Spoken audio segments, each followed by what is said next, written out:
एक बार की बात है, कुछ साइंटिस्ट ने मिलकर के एक बहुत ही इंटरेस्टिंग एक्सपेरिमेंट किया। उन्होंने क्या किया कि एक बहुत बड़ा सा पिंजरा लिया, उसके अंदर 5 बंदरों को रख दिया और वहां पर एक सीढ़ी लगा दी। उस सीढ़ी के टॉप पर कुछ केले रख दिए।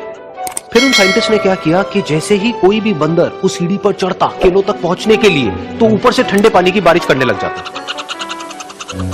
तो जैसे ही वो ठंडा पानी गिरता उस बंदर के ऊपर जो कि सीढ़ी पर चढ़ रहा था, वो फटाफट से नीचे आता तो पानी बंद हो जाता। फिर दोबारा से कोई और बंदर उस सीढ़ी पर चढ़ता उन केलों तक पहुंचने के लिए, दोबारा से यही होता। दोबारा से ऊपर से ठंडे पानी की बारिश होती, वो बंदर जैसे ही नीचे आता दोबारा से बारिश बंद हो जाती। तो बंदरों ने इसका मतलब यह निकाला कि जैसे ही कोई भी सीढ़ी पर चढ़ता है तो ऊपर से ठंडा पानी गिरता है।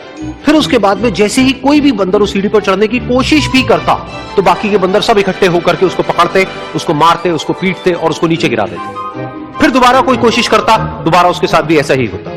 फिर उन साइंटिस्ट ने क्या किया कि उन 5 बंदरों में से एक बंदर को उस पिंजरे में से निकाला और उसकी जगह एक नए बंदर को उस पिंजरे के अंदर डाल दिया। अब उस बंदर को नहीं पता था कि यहां पर क्या खेल चल रहा है। उसको जैसे ही सीढ़ी के ऊपर वो केले नजर आए, वो फटाफट से उस सीढ़ी के ऊपर चढ़ने लगा।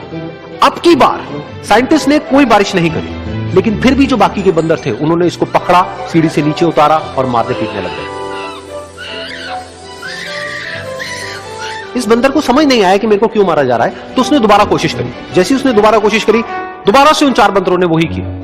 तो अब इस नए बंदर के दिमाग में क्या बैठ गया कि सीढ़ी पर चढ़ना मना है, अगर सीढ़ी पर चढ़ते हैं तो मार पड़ती है। वो सीढ़ी पर चढ़ना क्यों मना है और क्यों मार पड़ती है वो उसको नहीं पता था, बट उसके दिमाग में ये बैठ गया कि इस सीढ़ी पर नहीं चढ़ना है, ना किसी को चढ़ने देना है। फिर दोबारा से उन साइंटिस्ट ने क्या किया कि जो पुराने 4 बंदर थे उसमें से एक बंदर को निकाला और एक नए बंदर को उसी जगह पर डाल दिया। अब इस नए बंदर ने भी वही किया जो इससे पहले वाले ने किया था, यानी कि वो भागता हुआ गया, उस सीढ़ी के ऊपर चढ़ने की कोशिश करी, उन केलों तक पहुंचने की कोशिश करी। बाकी 4 इकट्ठे हो गए और उन्होंने उसको मारा पीटा, सीढ़ी से नीचे गिरा दिया। उसको कुछ समझ नहीं आया, उसने दोबारा कोशिश करी, दोबारा उसके साथ यही हुआ।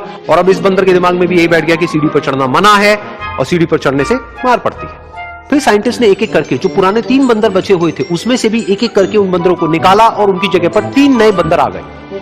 अब ये 5 बंदर नए थे और किसी को भी ये नहीं पता था कि उस सीढ़ी पर चढ़ना मना क्यों है, लेकिन उन सबके दिमाग में बैठा हुआ था कि सीढ़ी पर चढ़ने से मार पड़ती है। तो कोई भी कोशिश नहीं कर रहा था, जबकि अब कोई ठंडे पानी की बारिश भी नहीं हो रही थी। वो चाहते तो आराम से उस सीढ़ी पर चढ़ते, केले तोड़ते और आपस में बांट करके खा लेते। बिल्कुल ऐसा ही हम लोगों के साथ भी होता है, यानी कि इंसानों के साथ भी होता है। हजारों साल पहले कोई प्रथा बनी होती है, कोई रीति रिवाज होता है जिसके पीछे कोई ना कोई वजह होती है, लेकिन वो वजह खत्म होने के बाद भी वो प्रथा चलती रहती है, वो रीति रिवाज चलते ही रहते हैं। किसी में इतनी हिम्मत नहीं होती है ये पूछने की कि हम क्या कर रहे हैं, क्यों कर रहे हैं, बस सबको ये पता होता है कि ऐसा ही होता है।